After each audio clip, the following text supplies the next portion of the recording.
राधे राधे गुरु जी। हाँ जी।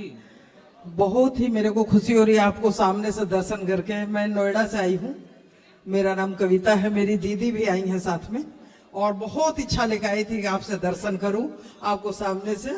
और मैं रोज आपको देखती हूँ, बहुत सुंदर लगता है आपका प्रवचन, आपने जो इतना सबको संभाला हुआ है, इसके लिए बहुत बहुत धन्यवाद आपको, बहुत बहुत धन्यवाद। मेरे पास गुरु जी 3 प्रश्न है, 3 प्रश्न। सबसे पहला प्रश्न है गुरु जी कि राम नाम लेना तो बहुत आसान काम है, फिर भी हम लोग क्यों नहीं ले पाते?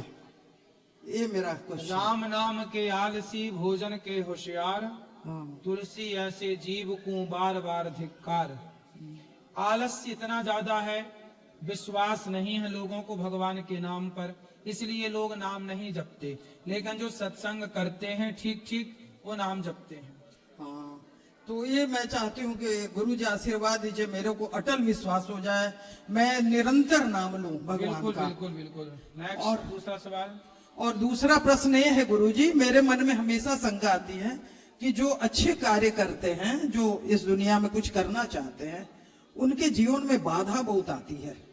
आप क्या चाहती हैं? बाधा बिल्कुल मैं ना है। नहीं, मैं चाहती हूँ कि अगर बाधा आती है तो कोई कैसे आगे बढ़ पाएगा? वो बार बार रुकेगा ना। ना, बाधा आएगी तो वो मजबूती से आगे बढ़ेगा। यदि बाधा नहीं आएगी तो वो व्यक्ति कमजोर पड़ जाएगा। इसलिए बाधा आएगी जितना उतनी मजबूती आएगी। इसलिए ईश्वर आपको मजबूत करना। ये बताओ कि लोहा और सोना दोनों आग में तपते हैं कि नहीं? हाँ या ना?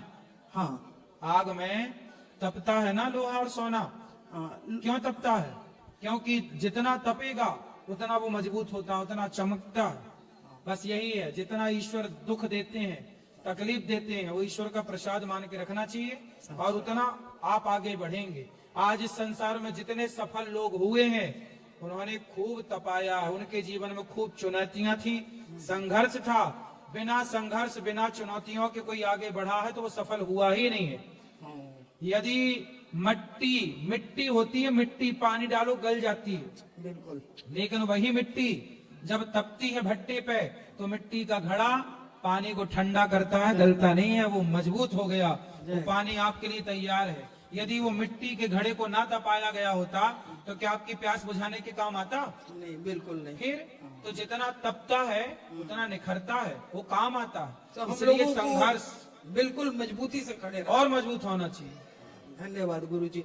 गुरु जी, तीसरा प्रश्न मेरा ये है कि गीता में जब श्री कृष्ण जी अर्जुन को बोलते हैं कि आप गांडी उठाओ, अपने शत्रुओं का सामना करो, अपने बंधु बांधव जो भी आपको लगता है, तो आप मेरे को ये बताइए, 18 अध्याय उन्होंने बताया ये कि आप युद्ध करो। तो गुरु जी, मैं इस मन में मैं रखना चाहती हूँ कि उन्होंने जब ये बताया कि आप युद्ध करो, इसके लिए उन्होंने 18 अध्याय समझाया। फिर मैं सारे हिंदुओं के लिए ये बोलना चाहती हूँ कि हम लोग भी अन्याय को ना सहें, और हम लोग भी सहस्र उसको सामना करने के लिए हमेशा तैयार रहें। तो क्या ये हम लोग नहीं, आप थोड़ा अपने प्रवचन के माध्यम से हम लोगों को जागृत करिए। कहते तो हैं कि हर बेटा शिवाजी हो और हर बेटी झांसी की रानी हो, एक हाथ में गीता हो तो दूसरे हाथ में गांडीव भी होना चाहिए। बिल्कुल बिल्कुल। एक हाथ में माला है तो दूसरे हाथ में भाला भी होना चाहिए। नहीं होगा तो मिट जाओगे। अपने अस्तित्व की रक्षा करने के लिए भाला और गांडीव उठाना पड़ता है। इसलिए हमारे दुर्गा के हाथ में तलवार है, कृष्ण के हाथ में बांसुरी ही नहीं चक्र भी है। बांसुरी से काम नहीं बना तो चक्र उठाना पड़ा, इसलिए उठाना तो पड़ता है। लड़ाइयां तो लड़नी पड़ती हैं। तो हम लोग सभी जागृत इसलिए हर बेटी को